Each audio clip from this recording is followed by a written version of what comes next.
गुलाम है तो संविधान के, डरते हैं तो संविधान से और किसी से नहीं डरते, ना इनकी जेलों से डरते, इनकी जेल में इतना दम नहीं। उस राशन पर इस देश की जनता वोट दे रही है मोदी सरकार को। अंग्रेज सत्ता में बैठ चुके हैं जिन्होंने अंग्रेजों की एक ही पॉलिसी को अपनाया, फूट डालो शासन करो।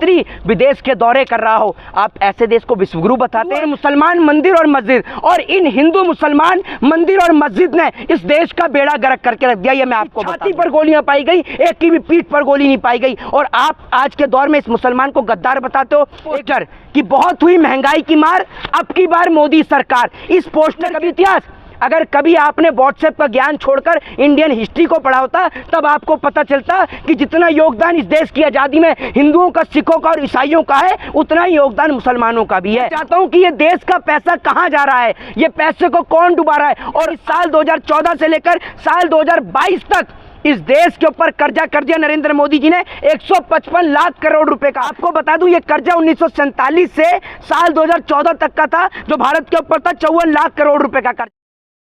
मोहित शर्मा, जिस तरीके से आईएमएफ की रिपोर्ट आई है कि देश के ऊपर 205 लाख करोड़ रुपए का कर्जा हो गया, क्या कहना चाहेंगे?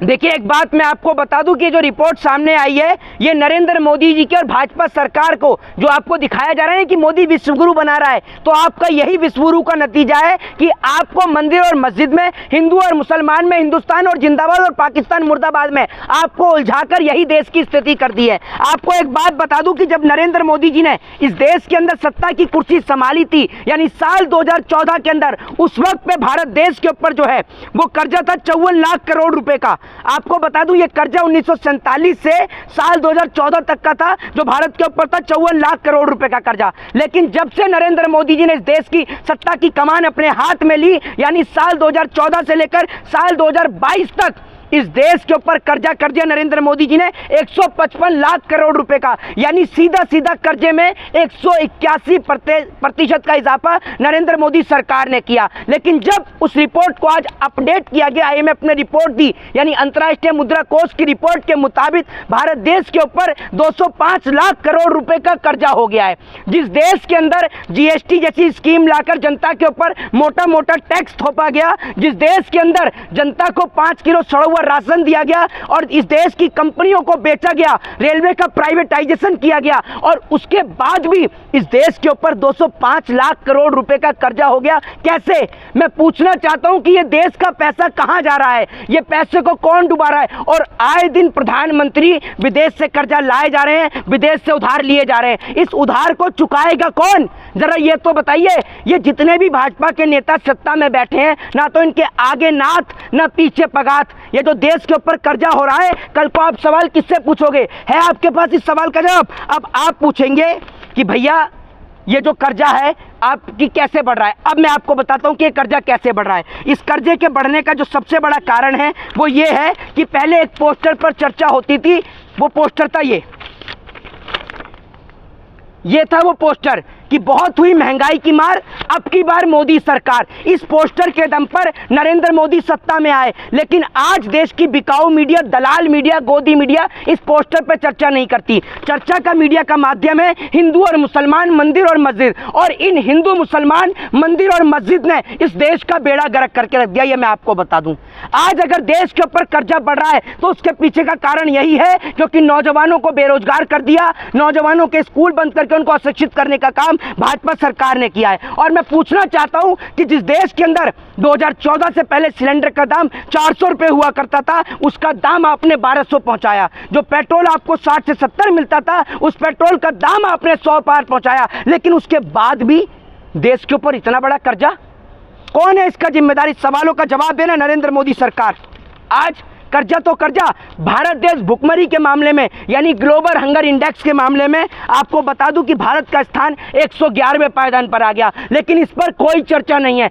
टीवी खोलकर देखोगे, हिंदू खतरे में है, पाकिस्तान में हिंदू को रोटी नहीं, पाकिस्तान में हिंदू को मारा जा रहा है, पाकिस्तान में हिंदुओं के घर तोड़े जा रहे हैं। और वहाँ का टीवी खोल के देखोगे तो वहाँ के टीवी वाले चलाते हैं कि हिंदुस्तान के अंदर मुसलमानों को मारा जा रहा है, हिंदुस्तान की स्थिति खराब। तो ये एक प्रोपोगेंडा चलता है दोनों देशों के बीच में, जिस प्रोपोगेंडे में इस देश की मीडिया को झुलसाया जाता है। और जो लोग कहते हैं ना मोदी का विश्व में डंका बज रहा है, विश्व में डंका बज रहा है, अरे भैया कोई डंका नहीं बज रहा, वो डंका नहीं ढोल पिटवा रहा है हमारे देश का। अगर मोदी का विश्व में डंका बज रहा होता तो हर 10वें दिन में कहीं ना कहीं हमारे देश के जवान शहीद होते हैं। अभी 2 दिन पहले हमारे देश के जवान शहीद हुए हैं। जवान की शहादत पर इस देश में कोई चर्चा नहीं। और आप कहते हैं विश्वगुरु? ऐसे बनेगा भारत विश्वगुरु?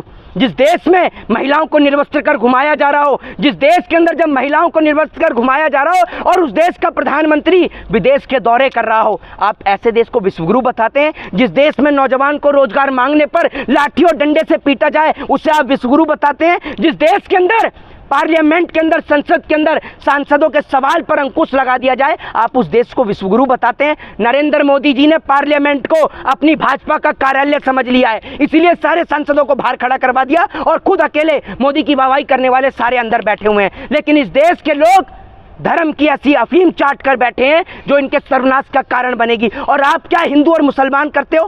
पढ़ाया आपने कभी इतिहास?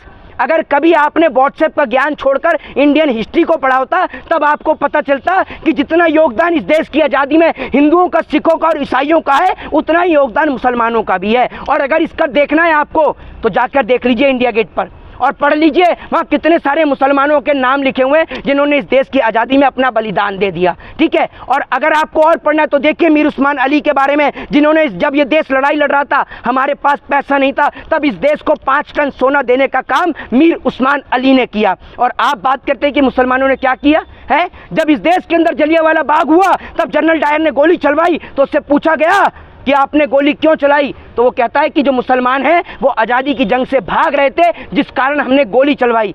14 दिन पोस्टमार्टम चला, 76 पठानों का पोस्टमार्टम हुआ। एक पठान के बेटे ने वो खान अब्दुल गफ्फार खान ने आगे आकर कहा कि अगर एक भी मुसलमान की पीठ पर गोली मिल गई तो मुसलमान आज़ादी की जंग से बाहर हो जाएंगे। आपको बता दूं कि 76 पठानों का पोस्टमार्टम हुआ, लेकिन सबकी छाती पर गोलियां पाई गई, एक की भी पीठ पर गोली नहीं पाई गई। और आप आज के दौर में इस मुसलमान को गद्दार बताते हो। एक बात बोलूंगा, कड़वी जरूर लगेगी लेकिन सच है, इस देश को बर्बाद करने के लिए कोई पाकिस्तान और कोई चाइना की जरूरत नहीं है, और ना ही अब दोबारा अंग्रेजों की जरूरत है, क्योंकि इस देश के अंदर अंग्रेजों की राह पर चलने वाले कुछ अंग्रेज सत्ता में बैठ चुके हैं, जिन्होंने अंग्रेजों की एक ही पॉलिसी को अपनाया, फूट डालो शासन करो। जिस देश का बच्चा बच्चा जानता है कि मुट्ठी भर अंग्रेज हमारे देश के ऊपर जो है वो हमारे को गुलाम बना के चले गए, हमारे देश पे कब्जा करके चले गए। कैसे? सिर्फ एक ही नीति से, फूट डालो शासन करो, हिंदू को मुसलमान से, मुसलमान को हिंदू से लड़ाओ। वही काम बीजेपी कर रही है, लेकिन लोग आंख के अंधे हो चुके हैं, कान के बहरे हो चुके हैं, इनको कुछ समझ में नहीं आता। और यही कारण बनेगा जो हमारी देश की बर्बादी का बनेगा। आज हमें मारने के लिए किसी की जरूरत नहीं, कोई हथियार की जरूरत नहीं, सरकार हम ही लोगों को आपस में लड़ा रही है, मंदिर मस्जिद के नाम पर, हिंदू मुसलमान के नाम पर। देश का नौजवान बेरोजगार घूम रहा है, उसके पास रोजगार नहीं है। एक आदमी जो भूख से मर रहा था आज ठंड से भी मर रहा है, क्योंकि उसके घर पर बुलडोजर चला दिया। सरकार जो है वो किसी को घर देने का काम तो नहीं करती, लेकिन लोगों के घर पर बुलडोजर चलवाने का काम जरूर करती है। बन रहा है ना, और जनता खुश है, राशन में भी खुश है। वो राशन कैसा राशन? राशन में वो देते हैं जो मुर्गी के चावल होते हैं, जो दाना जो मुर्गी को डाला जाता है, वो दाना ही अंधभक्तों को डाला जा रहा है। सड़ा हुआ गेहूं, अगर 5 किलो गेहूं ले लो, छान दो तो 1 किलो उसमें गंदगी निकल जाए। वो राशन भी आपको लाकर दिखा दूंगा। उस राशन पर इस देश की जनता वोट दे रही है मोदी सरकार को। और पहले चीनी मिला करती थी राशन में, मिट्टी का तेल मिला करता था, आज तो सब बंद कर दिया। गेहूं तो पहले भी मिलता था, चावल भी मिलता था, साथ में चीनी भी मिलती थी और मिट्टी का तेल भी मिलता था। मोदी सरकार ने देकर कोई एहसान नहीं करा है। और आज जो वादे मोदी सरकार ने किए, 24 घंटे लाइट भी आ रही है, तमाम सुविधाएं मिल रही है, राम मंदिर बनने को तैयार है, उद्घाटन होने को। देखिए आपको बता दूं, नरेंद्र मोदी देश की जनता के, वो 125 करोड़ जनता के वो महबूब हैं जो शादी से पहले तो 1000 वादे करते हैं, लेकिन शादी के बाद एक भी वादा नहीं निभाते, जिसका प्रूफ नरेंद्र मोदी जी की पर्सनल लाइफ से भी जुड़ता है। ठीक है, आपको बता दूं, इन्होंने बहुत वादे किए सत्ता में आने से पहले।